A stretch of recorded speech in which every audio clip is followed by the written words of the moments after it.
मट जंहिं जो नाहे जहान में कोई न पुजंदुस शान में अम्मा आमना जे लाल जी अम्मा आमना जे लाल जी तारीफ पढ़ कुरान में मट जंहिं जो नाहे जहान में कोई न पुजंदुस शान में मट जंहिं जो नाहे जहान में कोई न पुजंदुस शान में जेको शान में भरपूर आ जंहिंजो नूर रब जो नूर आ जेको शान में भरपूर आ जंहिंजो नूर रब जो नूर आ दिल भर न कंहिंखां दूर आ इहा ॻाल्हि रखजांइ ध्यान में मट जंहिं जो नाहे जहान में कोई न पुजंदुस शान में मट जंहिं जो नाहे जहान में कोई न पुजंदुस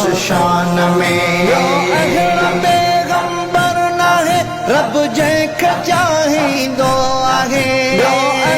पैगंबर नाहे रब जंहिंखे चाहींदो आहे जेको सभिनी जो साईं आहे जेको सभिनी जो साईं आहे ऐं तख़्त अरबस्तान में मट जंहिं जो नाहे जहान में कोई न पुजंदुस शान में मट जंहिं जो नाहे जहान में कोई न पुजंदुस शान में अम्मा आमना जे लाल जी अम्मा आमना जे लाल जी तारीफ पढ़ कुरान में मट जंहिं जो नाहे जहान में कोई न पुजंदुस शान में मट जंहिं जो नाहे जहान में कोई न पुजंदुस शान में सब सां कंदो आहे वफ़ा लजपाल महबूबे ख़ुदा सब सां कंदो आहे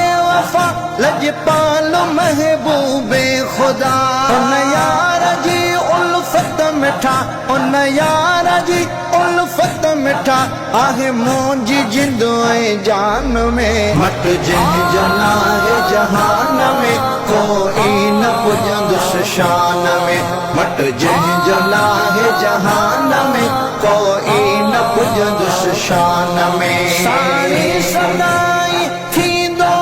सदकर त साईं ईंदो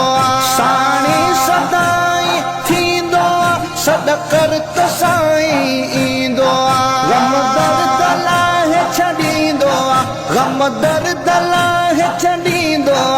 आला उत्तम आहे मान में मट जंहिं जो नाहे जहान में कोई न पुजंदुस शान में मट जंहिं जो नाहे जहान में कोई न पुजंदुस शान में अम्मा आमना जे लाल जी अम्मा आमना जे लाल जी तारीफ पढ़ कुरान में मट जंहिं जो नाहे जहान में कोई न पुजंदुस शान में मट जंहिं जो नाहे जहान में कोई न पुजंदुस शान में जंहिंजो पाक मिठड़ो नाम